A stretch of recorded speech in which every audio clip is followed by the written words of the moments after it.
Welcome to E360 TV, the live streaming and on-demand destination for influential voices and enlightened audiences. We offer trending, grassroots, and purpose-driven content across a diverse range of interests. E360 TV is more than just watching programs. We offer the ability to interact with live shows connecting audiences to real, authentic influencers and storytellers while streaming to millions of devices.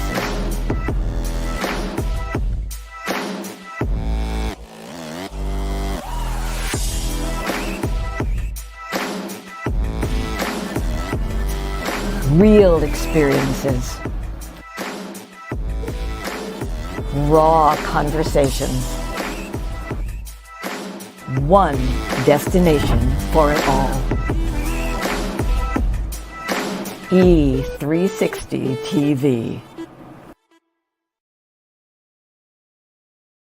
Operate out of your dreams and your vision and not other people's expectation. Having breast cancer wasn't my choice, but the decision to live healthy so that I could stand before you here today, that's choice. You can choose this very moment to change your life from every perspective. Tracy Randolph was our speaker. She came back because so many people liked her first presentation. I was one of those people that joined her fitness group, and it made me a better leader. I grew up in a community, but they had limiting beliefs on what a little black girl could do. Everything that you do in this life is a choice. I choose to live healthy. I choose to change my mindset. I choose to be everything that I dreamed of because I choose faith and I choose me. Live healthy, be everything that you can be today. Choose yourself.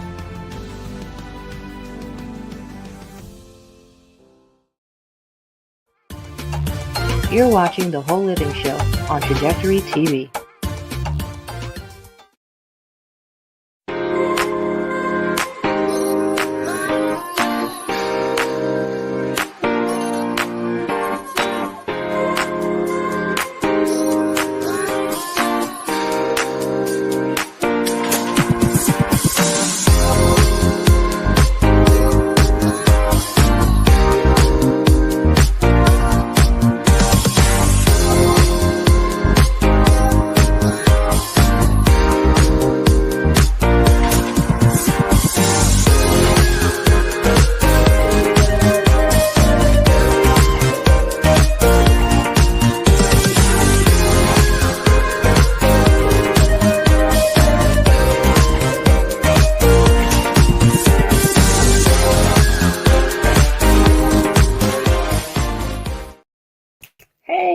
Boom, boom, bow, bow. Hello, everyone. It is Whole Living Wednesday. Yes. And listen, I'm not going to delay this show because there's going to be a lot to talk about here.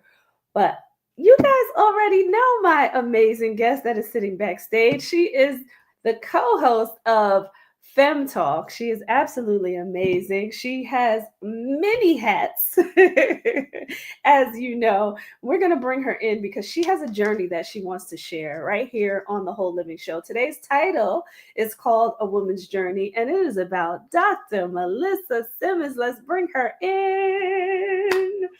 Woo-hoo. Hello, hi, Whole Living Show. Hello. Hello. Before we get started, I wanted to just read some stats, and this is going to be, kind of important for people as we start to go through this journey that we've been discussing. So, according to the American Cancer Society and the Centers for Disease Control, breast cancer diagnosis, there's approximately 300,000 women in the United States that are diagnosed with invasive breast cancer each year. Non-invasive breast cancer, there's about 55,000 cases of ductal carcinoma, or DCIS is what they call it, diagnosed annually. And then benign breast tumors and abnormalities, while they don't have Jeez. exact numbers, right, because they vary, they're saying millions of women are Millions. diagnosed with Wow. benign breast conditions, including fibroadenomas, cysts, and atypical hyperplasia every year. Now, this is millions, right? So we heard, Unbelievable. kind of the invasive breast cancers, 300,000 a year. The ductal carcinoma, is 55,000 cases per year. But when it comes to breast tumors and abnormalities, millions of women. Okay. So I wanted to give, these stats because it's going to Wow. be very important to understand, what's happening. And I only researched the United States because I really wanted to know in this country because our practices are different, and we're going to get into, why this makes a difference here Right. as well. But our practices are different than other countries. It says about 1 in 8 women, can't talk tonight. Sorry, guys. About 1 in 8 women in the United States will develop breast cancer in their lifetime. That's about 12 to 13% at the moment. Wow. That's a high number.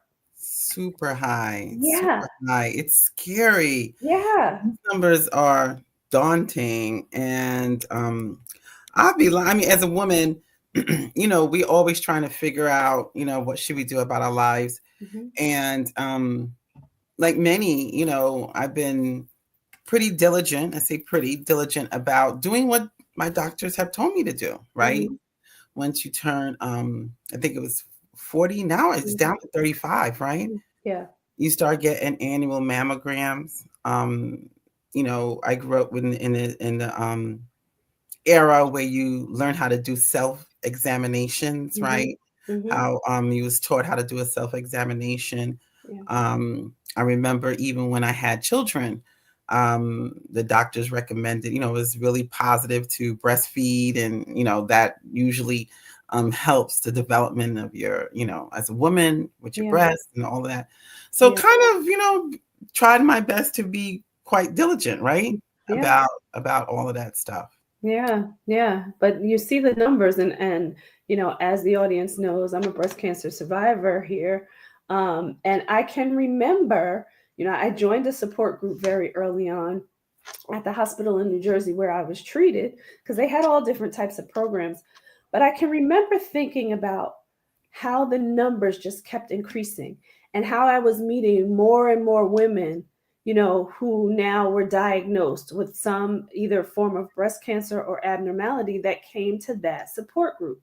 And I kept thinking, like, I love meeting people. I absolutely love meeting people, but this is not the place where I want to meet them. I This don't is want not where new you people want coming to be, in right? here. Yeah. This is But the not numbers, yeah. the numbers kept increasing. It's it's not the it's not the topic you want to bond over, Yeah. but what I'm now finding is people aren't bonding at all. And the numbers are much more than you realize. And you Yeah. get to know the numbers when you become part of the number, Yeah. right? Yeah. And I think that's part of the issue that I think we have in this country is, and amongst, I'll definitely say amongst women and women of color, Mhm. we aren't talking to each other. We aren't sharing our stories. I don't believe there's a forum to share it in, right? Yeah. You just don't blurt certain things out. You don't let people know what's going on in your life. Yeah. And then it's just by accident, I believe, that people are finding out, oh, you experienced this? Mhm. And the numbers are, like you said, the more you talk, the more you find out that you're just not alone in this. Yeah. Yeah. Many people, but again, nobody's talking about it. Yeah. And like you said, right? Like pre actually being diagnosed, right? I hadn't really heard of anyone having breast cancer, to be honest with you. No one close to me. It didn't mean that they didn't have it. It means that they weren't, like you said, they weren't talking about it. No one was talking about it.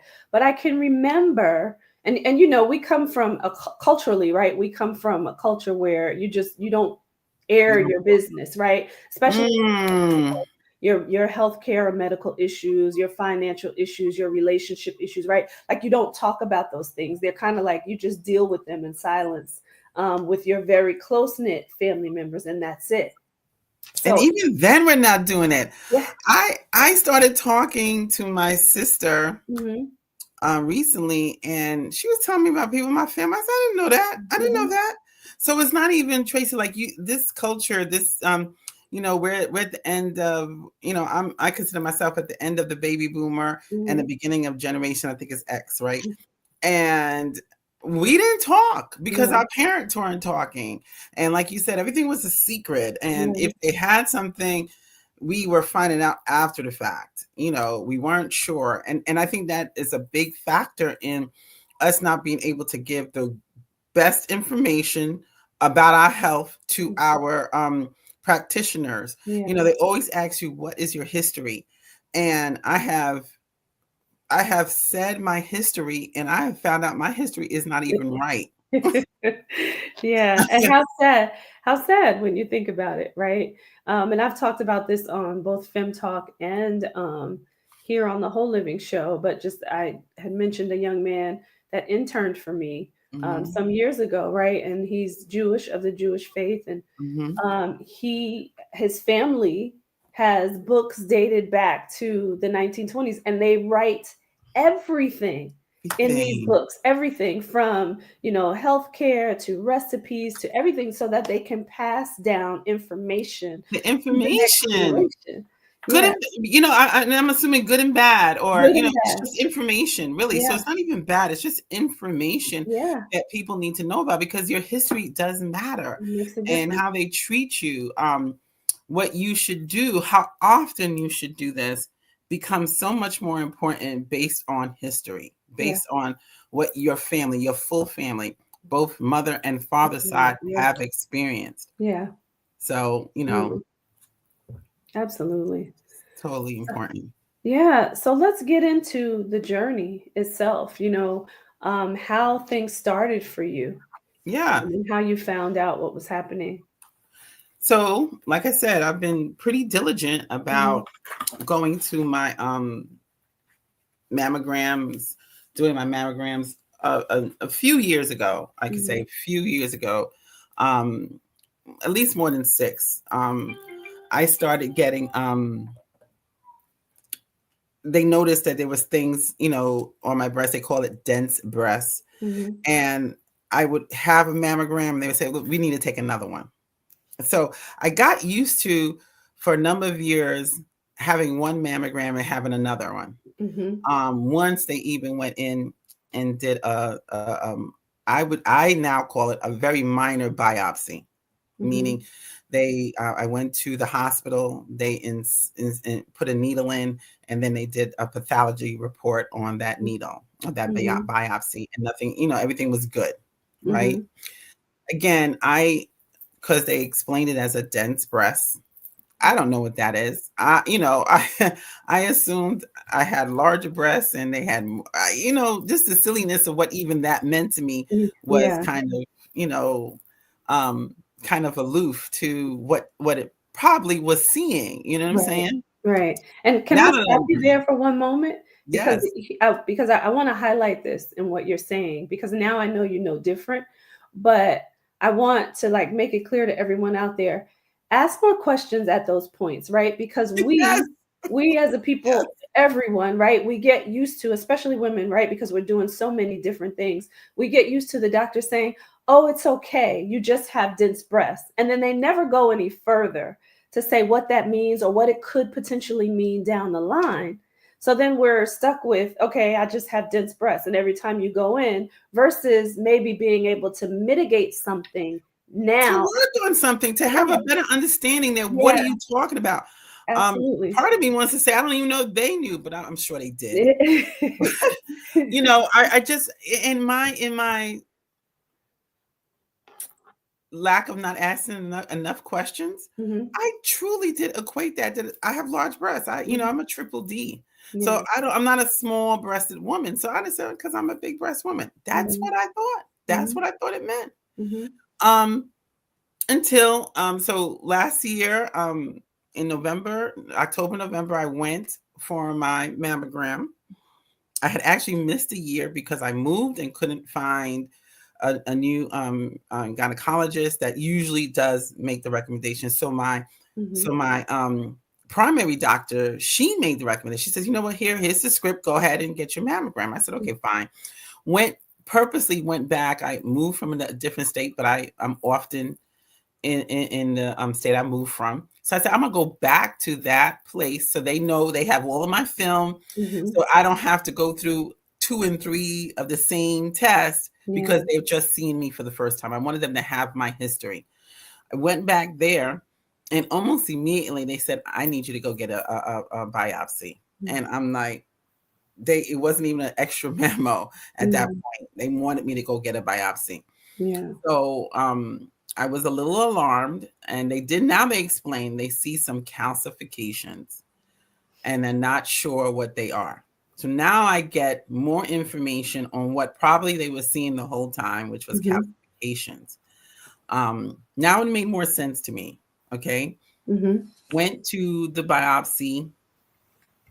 It was a lot more invasive than I thought it was. And then once they came back with those results, I was diagnosed with and I pulled the paper out because I don't want to get the name wrong, because you already mentioned that 55,000 women experienced what now I was diagnosed to have. And I'm sorry, it's right here. That's okay. I don't want to sorry. No worries. My papers are falling. This is important, so we want to make sure. Yeah, I have it right here. I apologize. Oh, here it goes. No problem. You know, when you're talking about yourself, you get all Flustered, right? befuddled.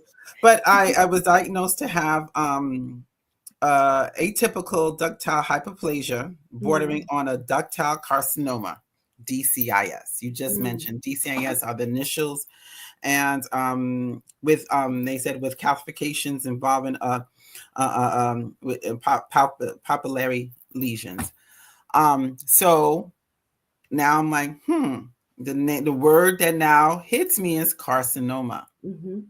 We know that we you know, if you've heard lingo with cancer and different things like that, this is now what now I'm standing there with my doctor kind of like,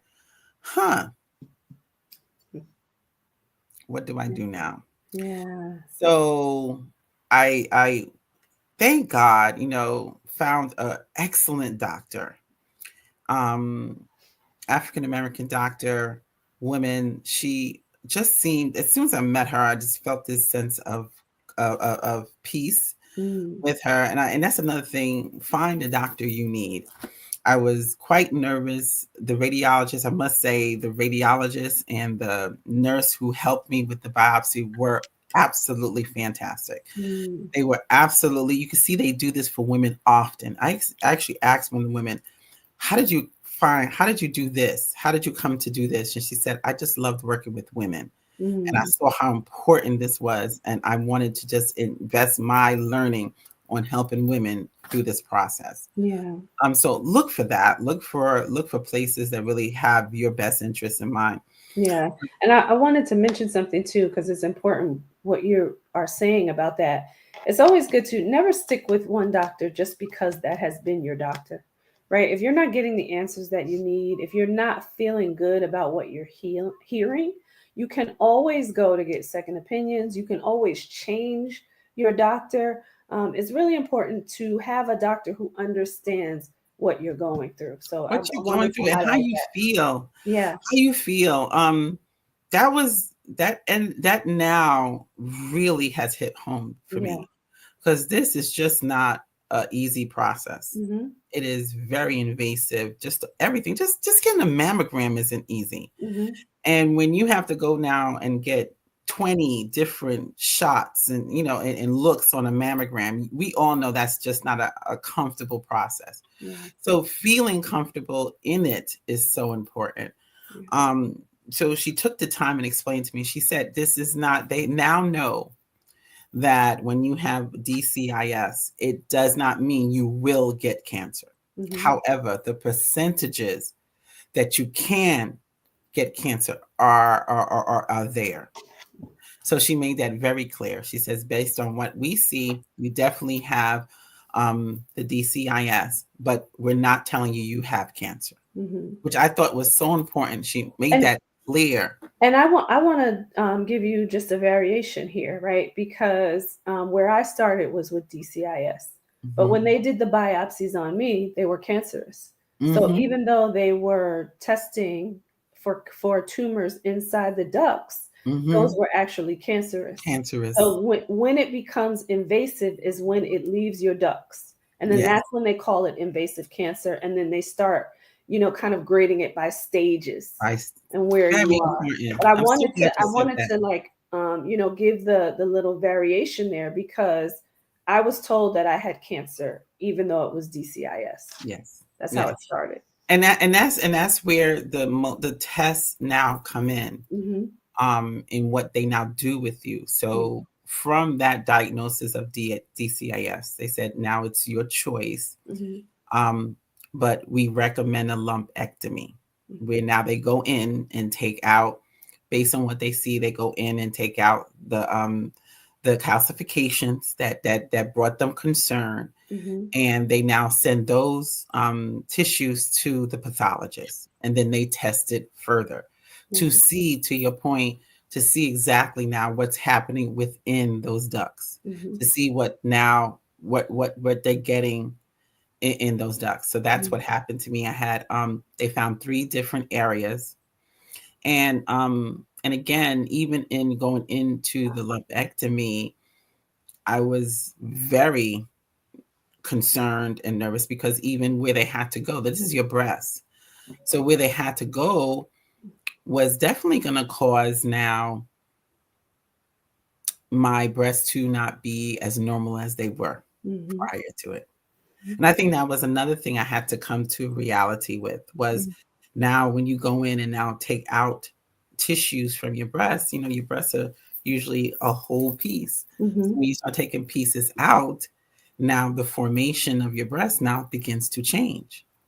And that was a different, so now what also came into mind was, oh my God, how now do I deal with my breast changing?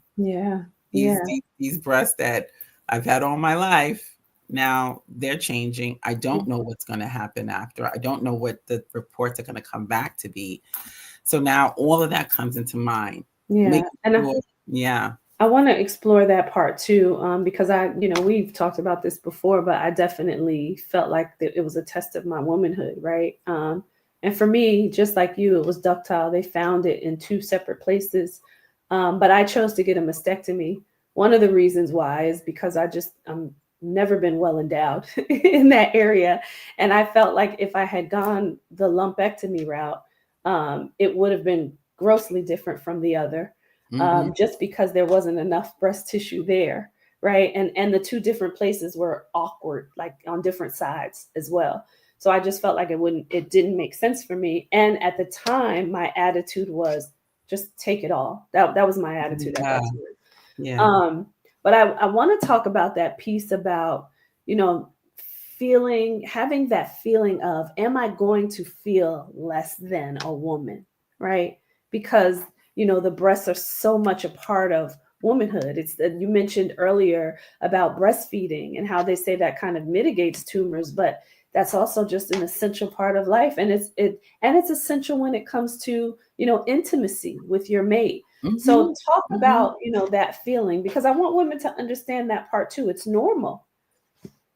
It's so, and I'm so, let me just say thank you, Tracy.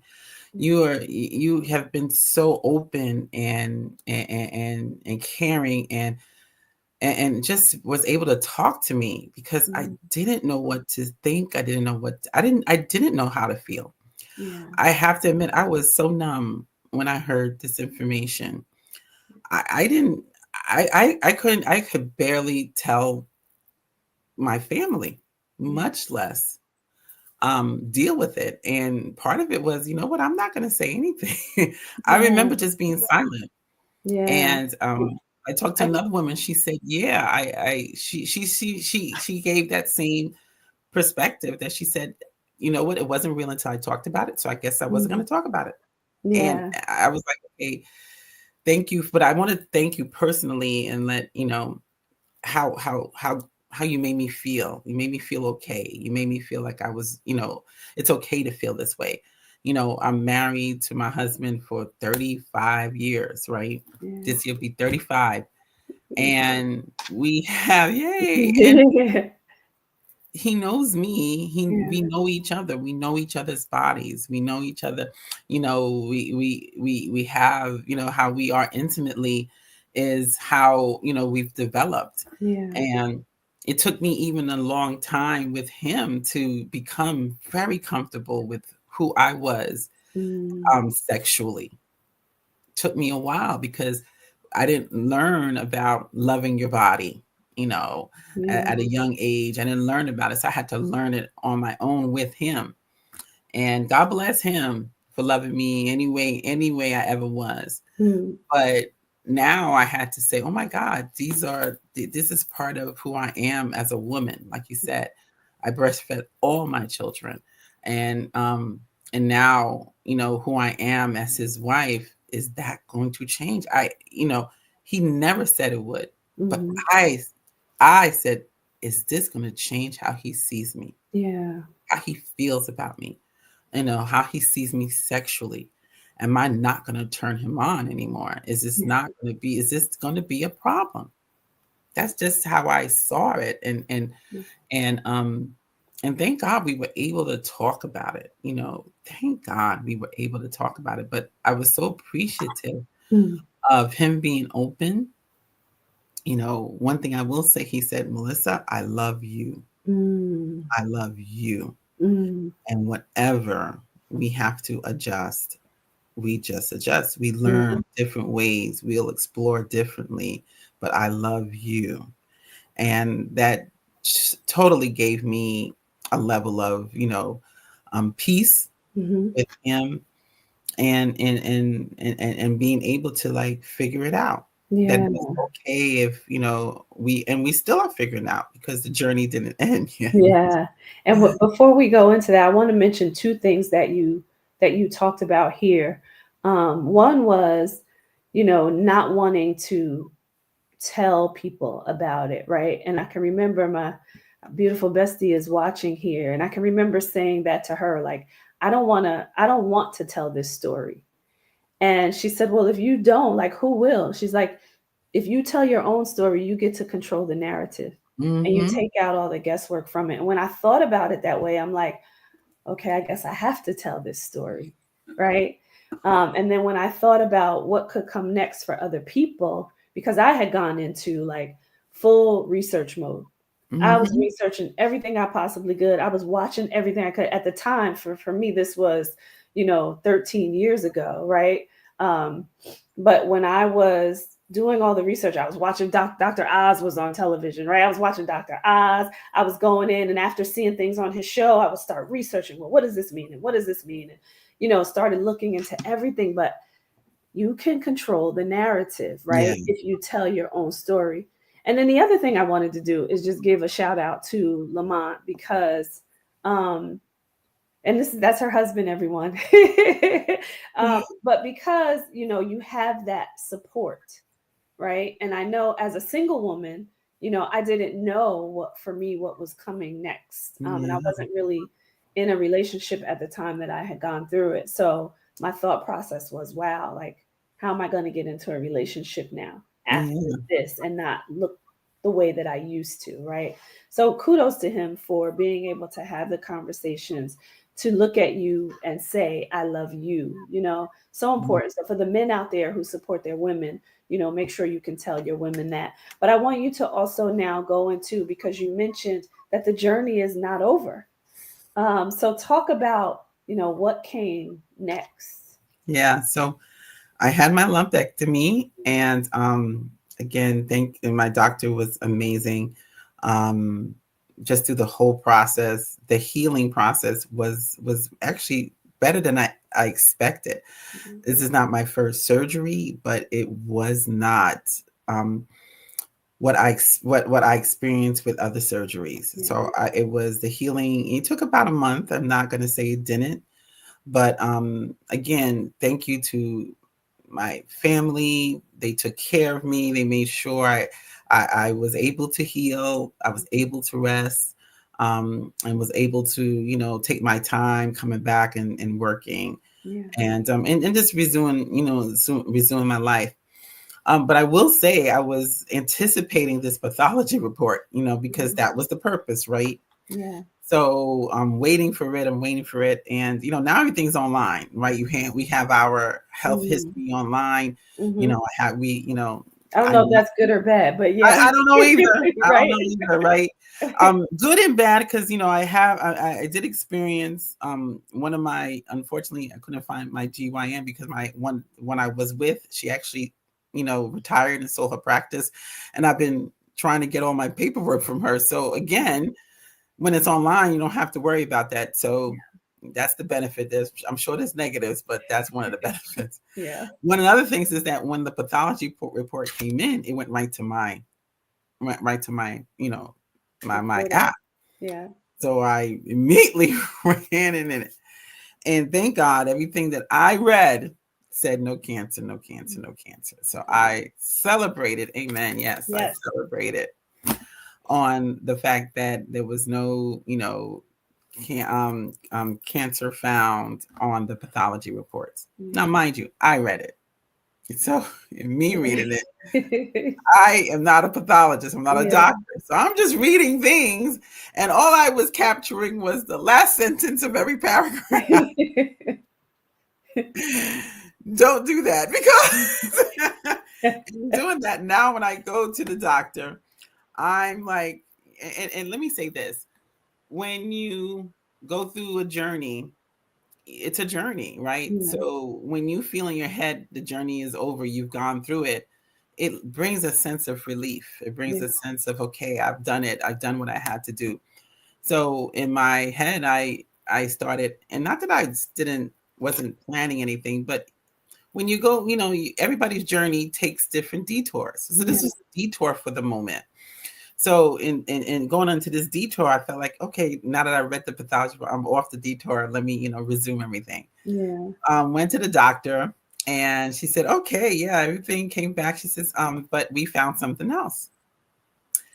And I was like, And in one of I told you it was 3 different areas. Two of the areas, they didn't see anything more aggressive than what they had already tested. However, in one of the other areas, they found more as they call it, a more intensive DCIS that they felt was did not like the look of it.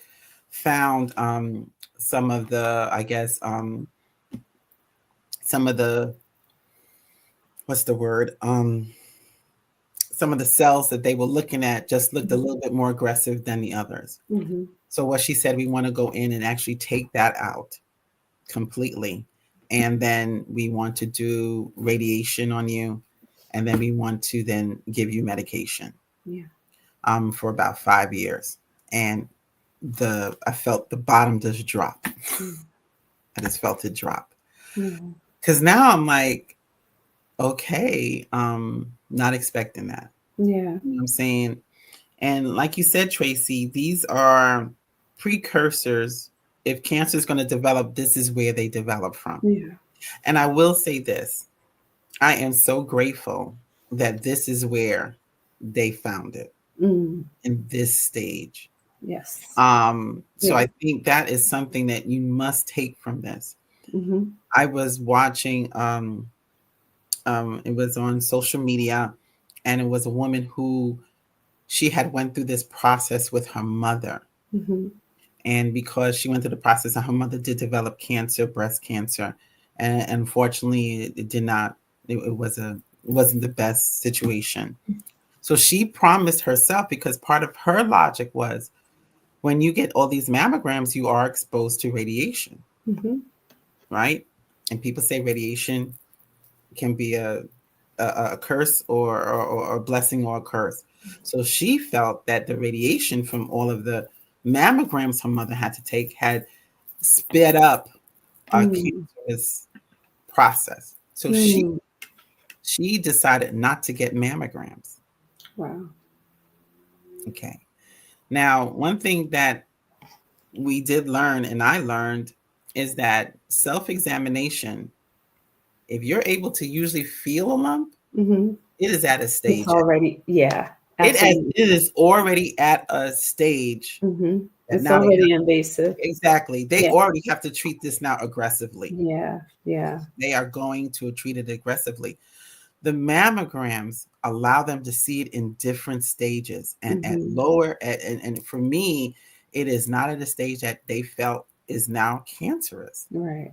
but they want to. And so the what they call the remedy, or the what they now, a lot of doctors choose to do is, in this stage, let's just, you now make the choice. Do you want to now go and take it out so that it doesn't have to develop, because now it's out of your system? And Mm-hmm. then for me now, because they found that this one was a little bit more aggressive than what they saw in the other ones, that we want to do the radiation, because if we could just mitigate everything now and then put you on medication, then we don't have to worry in 5-10 years of Yeah. this progressing.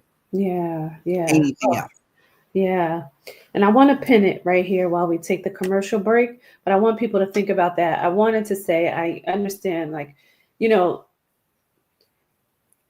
when they're doing these tests, right? And no fault to the doctors, it's just the way the process works, right? They're going in, they're finding something. Then when they go in and they test one thing, they may potentially find something else. That same thing happened to me where they found some invasion in my tissue. I had to go back for more surgery to have lymph nodes removed to make sure it wasn't in my lymph nodes. So I want people to understand that it is a process, right? But allow yourself to go through the process and figure out what's best for you as you're going through Yes, it's the so important. process, The right? So process, important right? because this is what happens in the healthcare system, right? But tests are essential because I heard you tell the story of the young lady. The testing is essential because how would you know what's happening inside your body, right? I always give that question that I heard from another coach, so I can't take credit for it.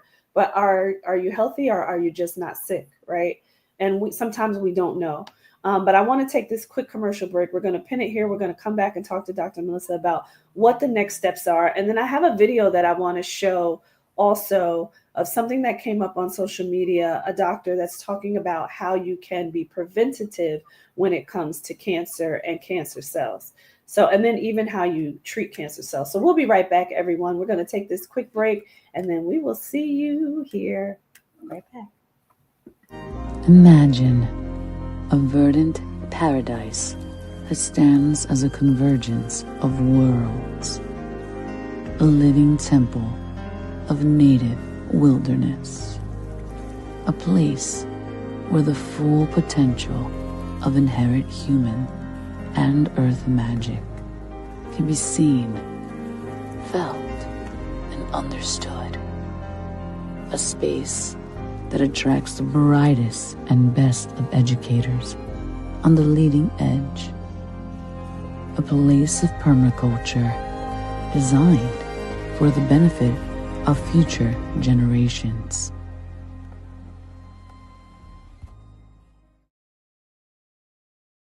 All right, and we are back. We're going to bring Dr. Melissa back in because we do not want to delay this conversation.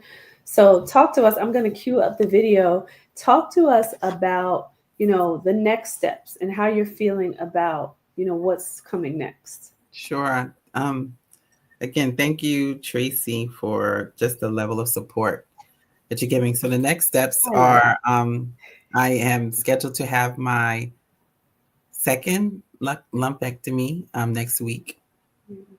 And I'm also, because of this being now pretty much the fourth incision they've made, I'm also getting some reconstruction done.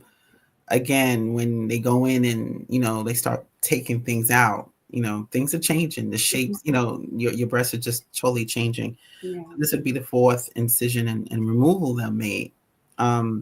So I am going to have that. And then after that process is over and the breasts begin to heal, I'm going to start radiation. It's going to be what they call targeted radiation. So it's only going to be in the area that the lumpectomy happened in. So, the effects of it are not, when you hear that, when I heard it, I thought of everything that I've seen, quote unquote.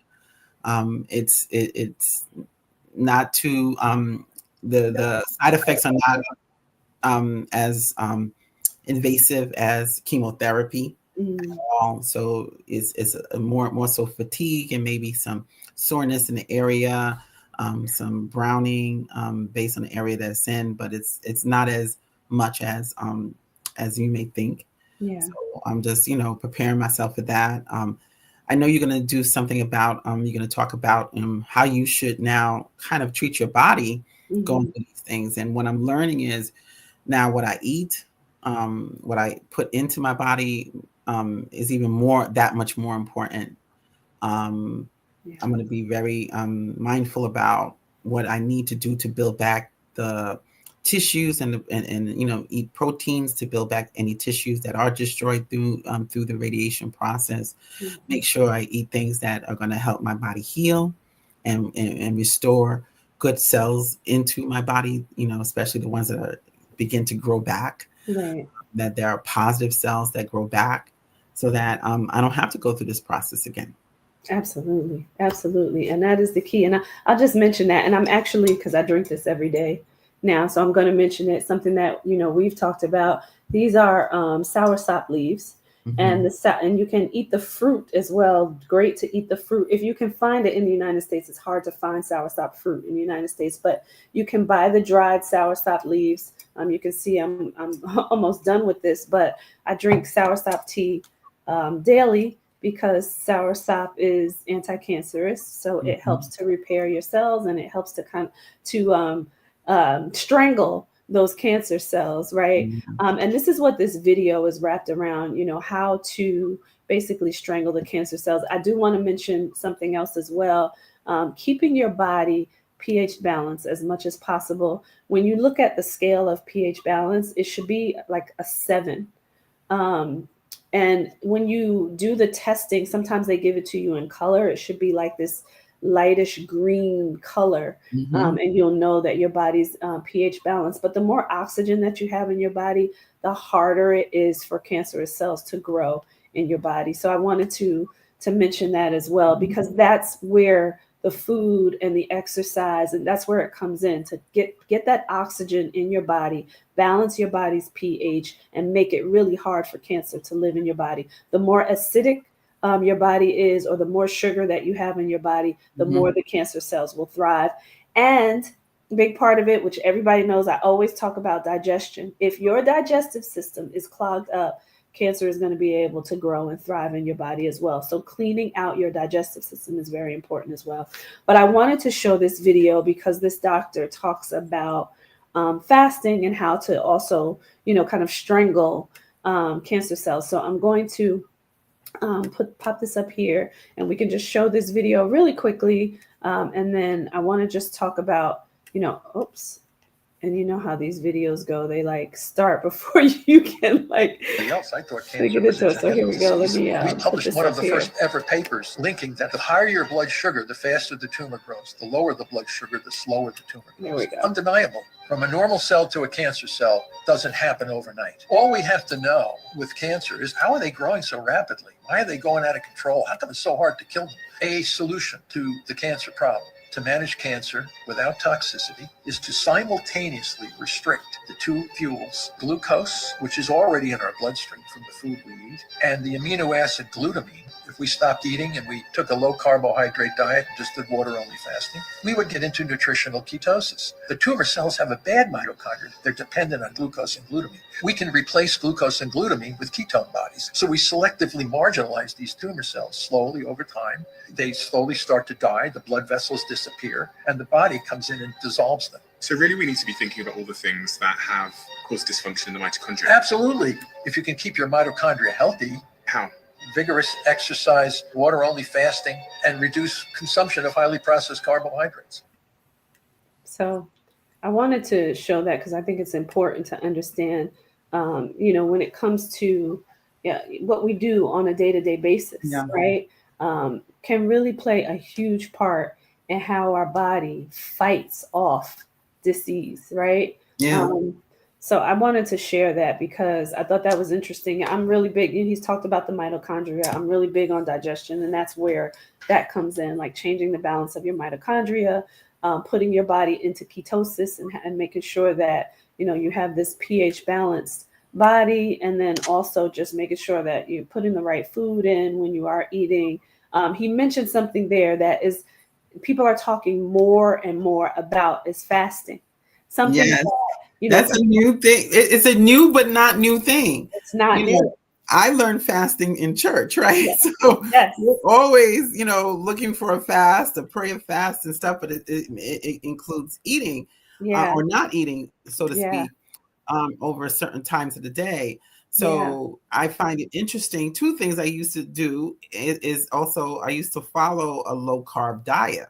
Mm-hmm. And the whole concept of ketosis is something also that I'm very familiar with. So I'm like, isn't this interesting that some of these things, you always used to, I know I always used to wonder how are you supposed to really live? Yeah. And all of these things that you've learned to do, like I love what you're saying, Shima, is just 100%. Our bodies are amazing on their own. If we would figure out how they work to get the positive results we're looking for, it will work. You know what I'm saying? I always say just really quickly that how intricate our bodies are made. It's something that, it's not like humans made cars, right? So you know exactly how they operate. We're still discovering, what the body can do. But God has given us everything that we need, right? Inside and then also on this beautiful earth, right? To heal our bodies. So I just wanted to mention that. I love Shima's comment there. It's so amazing because in reading about what the radiation was going to be and the side effects and the what to expect, because that's another thing, I think the more you do in terms of what to expect, it helps you. Now I'm not that person. I know you do it a lot more than I do. Lamont does too. And I always mention my bestie, Charlene, she does it too. They always say, well, what did you ask the doctor? Well, I asked him this, and this. Wait, why didn't you ask? And they have like a list of like 10 other questions. I didn't ask that. Yeah. That's just me. I don't ask, for me, if I get certain things answered, I'm good, But I say that to say the more information that you do find out, you find out how to deal with certain things, and that's for me. I want to know how to deal with it, how to work through it, because like I said, this journey, I think I mentioned it to you the other day, it feels like a tunnel that I'm entering in a tunnel. Tunnels are usually things you don't want to go into, but in order to get to the other side, you have to go through this tunnel. Yeah. And I love that analogy though. I love it because it makes it so clear on how you're feeling, and even to help other women, as they start to go through this process also. Like, this is what it feels like. Right. And that's kind of why, do I want to talk about this? No. But I've found that as soon as I opened my mouth and started talking about it, do you know how many women, so-and-so went through this and so-and-so went through this. Yeah. I mean, to the point where the first time I even mentioned it, like I was able to verbalize it, not just to, obviously I told my children and my husband, and that was it for a while. I couldn't, I literally could not tell anybody. I just was in this state. And I was telling somebody, well, I'm not going to be available around this time.